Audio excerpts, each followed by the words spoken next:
Driver और 8 जवान। तो बड़ी शक्तिशाली एक आईईडी से ब्लास्ट हुआ और सभी शहीद हो गए।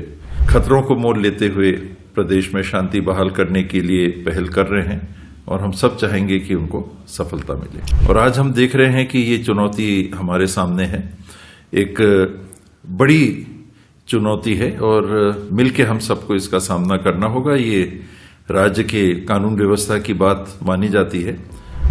छत्तीसगढ़ के बीजापुर में नक्सलियों ने एक बार फिर से बड़ी वारदात को अंजाम दी है, जिसमें 9 जवान शहीद हो गए हैं। बता दें कि आईईडी से सुरक्षा बलों के वाहन को नक्सलियों ने निशाना बनाया। नक्सलियों ने कुटरुंग मार्ग पर आईईडी प्लांट की थी। सुरक्षा बलों का वाहन इसकी जद में आ गया, जिसकी वजह से ब्लास्ट हुआ और 9 जवान शहीद हो गए। 6 से ज्यादा जवान गंभीर रूप से घायल बताए जा रहे हैं। जवानों की टीम एक ऑपरेशन से लौट रही थी। हमले की जानकारी मिलते ही बस्तर आईजी सुंदरराज पी बीजापुर के लिए रवाना हुए। सूत्रों का कहना है कि जल्द ही एएनआई की टीम बीजापुर जाएगी।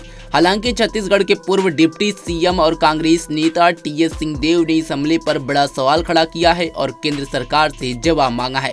बीते दिन जिस तरह से केंद्रीय गृह मंत्री अमित शाह ने नक्सल पर बयान दिया था, अब उसी बयान पर कांग्रेस नेता ने कई सवाल उठाए हैं। सुनिए टीएस सिंहदेव ने इस नक्सल हमले पर क्या कुछ बताया। ये बहुत ही दुखद और हमारे शहीद जवानों के प्रति श्रद्धांजलि सबसे पहले अर्पित करना चाहूंगा और उनके परिवार को संबल मिले। लगभग सभी दंतेवाड़ा जिले के डीआरजी और जिला पुलिस बल के सिपाही थे और 9 लोगों की शहादत हुई है, एक ड्राइवर और 8 जवान। जहां तक मुझे जानकारी मिली है कि अबूझमाड़ क्षेत्र में जो कोम्बिंग के लिए गई थी टीम, जिसमें 4 या 5 नक्सली मारे गए थे, एक जवान की शहादत हुई थी, वहां से ये लौट रहे थे और लौटते में जो गाड़ी इनको लेने गई थी, बलेरो या स्कॉर्पियो में ये सवार थे, ड्राइवर और 8 जवान। तो बड़ी शक्तिशाली एक आईईडी से ब्लास्ट हुआ और सभी शहीद हो गए। तो ये कायराना एक हमला हमको फिर से देखने को मिला है। पीठ के पीछे से छुरा लगाने वाली बात जिसे हम कह सकते हैं, सामने सामने लड़ाई हो तो एक अलग चीज होती है।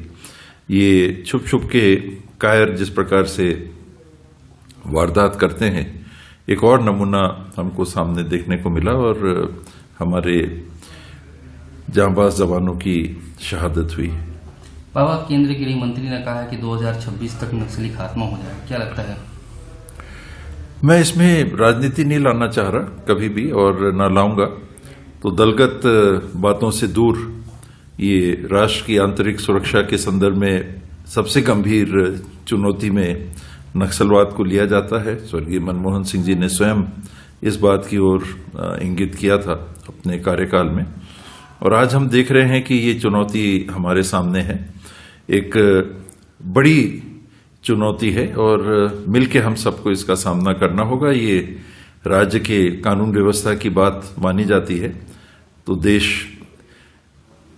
से जो अर्धसैनिक बल यहां तैनात हैं, मुख्यमंत्री जी के अधीन, और राज्य का जो पुलिस बल है, ये मिलके पूरे अपने मनोबल के साथ, मुस्तैदी के साथ, बहुत ही खतरों को मोल लेते हुए प्रदेश में शांति बहाल करने के लिए पहल कर रहे हैं और हम सब चाहेंगे कि उनको सफलता मिले। तो क्या लगता है नक्सली खात्मा हो पाएगा? कब तक लगता है?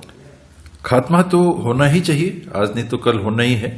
टारगेट्स इस प्रकार से देने में कई बार परिस्थितियां ऐसी बनती है कि ज्यादा दबाव भी बनता है टारगेट अचीव करने के लिए, उसमें गलतियां भी होती हैं। पहले भी हम लोगों ने देखा नसबंदी इत्यादि के संदर्भ में टारगेट्स जब दिए गए थे तो भीषण परिस्थिति बन गई थी। तो ऐसे टारगेट्स से किसी इनोसेंट व्यक्ति की जान नहीं जानी चाहिए, जो कहीं किसी प्रकार से संलिप्त नहीं है और हम ऐसी गतिविधियों में ना जाएं। फिलहाल इसमें तो ऐसी कोई बात नहीं थी। ये जवान हमारे लौट रहे थे एक बड़े मिशन को करके और छुप के इस प्रकार का ये कायराना हमला हुआ है।